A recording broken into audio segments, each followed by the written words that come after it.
চট্টগ্রাম নগরীর আকবর এলাকার ফিরোজ শাহ নাসিয়াগোনায় উম্মুল কুরা নুরানি মাদ্রাসা উদ্বোধন করা হয়েছে।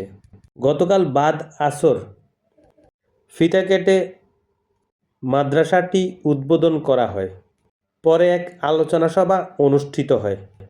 উক্ত আলোচনা সভায় সভাপতিত্ব করেন নাসিয়াগোনা গাউসিয়া লেক সিটি আবাসিক সমাজ কল্যাণ উন্নয়ন পরিষদের সভাপতি মোহাম্মদ ইব্রাহিম।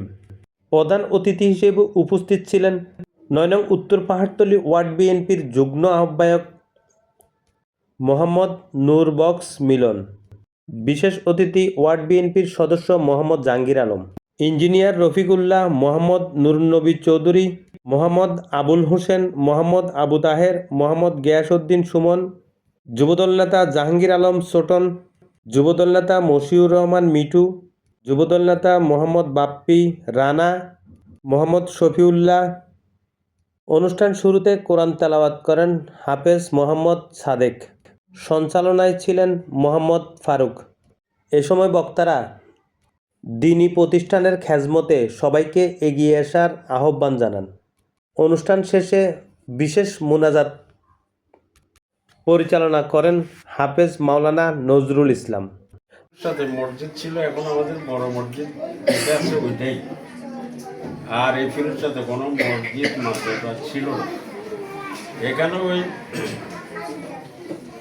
তাজুলের বাপ নামের একজন মুরব্বী এখানে চাষ করতে, এগুলো ভিডির মতো আছিল, আর রোড এটা কাঁচা আছিল, মাটির ছিল আর এটা মাটির রাস্তা ছিল।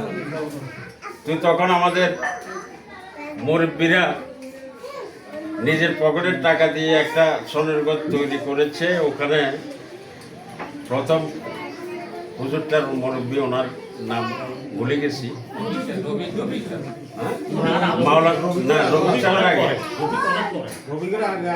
ওনার কাছে ইনশাল্লাহ আমরা এখানে আমি হইতে মোসেন কাকার ছেলে মেয়ে লই অত্র এলাকায় যারা আছে বসবাসকারী সবার ছেলে মেয়ে এখানে কোরআন শিক্ষা গ্রহণ করেছে।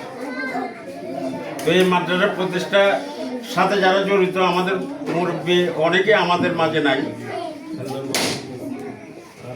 এই খেলনার বাপ, তারপরে শফি মেকার, তারপরে জাহাঙ্গীরের আব্বা, হায়দার সাহেব, কবির সদাগর, তারপরে তাইর সদাগর, আকবর সদাগর, সিদ্দিক সদাগর, আমার আব্বা মোহাম্মদ সিদ্দিকুল্লাহ, তারপরে হোসেন কাকা, রফিক ভাই সহ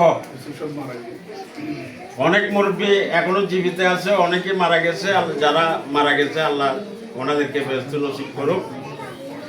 কারণ একটা দ্বীনি প্রতিষ্ঠা করেছে বিদায় আজকে আরেকটা এখানে দ্বীনি প্রতিষ্ঠান আমরা উদ্বোধন করতে পারছি।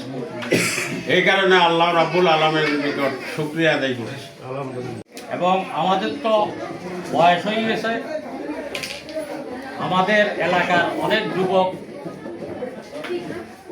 ইনশাল্লাহ আছে, সবাই এই ব্যাপারে সক্রিয় ভূমিকা রাখবেন, যাতে করে এই যে আমাদের যে মাদ্রাসাটা আজকে উদ্বোধন হতে যাচ্ছে, এটা একটা ভালো কাজ, এটা শিক্ষণীয় কাজ।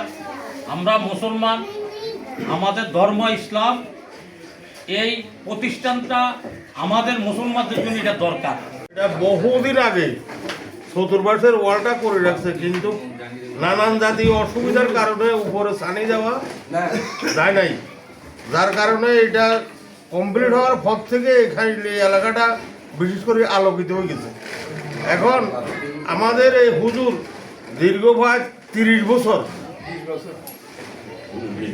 20 বছর এখানে আমাদেরকে নিয়ে নামাজ কামা করতেছে, পরিচালনা করতেছে।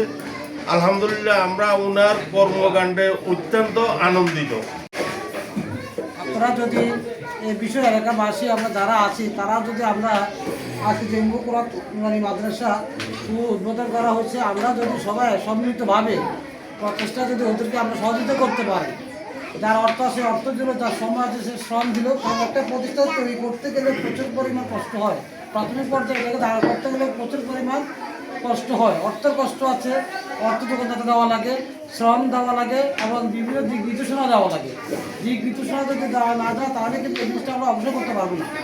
আল্লাহ পাক রব্বুল আলামিন দরবার লাখ কোটি শুকর যে আল্লাহ পাক রব্বুল আলামিন অত্তর এলাকার মধ্যে একটা আল্লাহর কোরআন এবং শিক্ষা মূল উদ্দেশ্য হচ্ছে শিক্ষার একটা কুড়ি আল্লাহ আজকে এলাকার মুরব্বীদেরকে নিয়ে প্রতিষ্ঠিত হয়েছে।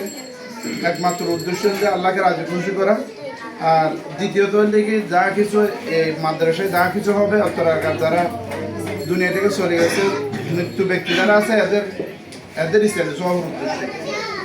তো মাদ্রাসা আলহামদুলিল্লাহ যে যেটা চাইছে আলহামদুলিল্লাহ সবাই দিছে, আর প্রত্যেকটা কাজ সর্বপ্রথম থেকে আল্লাহ দিবে বেশি সুন্দর। সবাই ওনাদেরকে একটু সহযোগিতা করে দিব, কারণ হচ্ছে অনেক কিছু শর্ট, কিন্তু আমরা সবাই এক একটা জিনিস একজনে আগে দিতে পারলে এইটা আরো আগে দাঁড়া যাবে।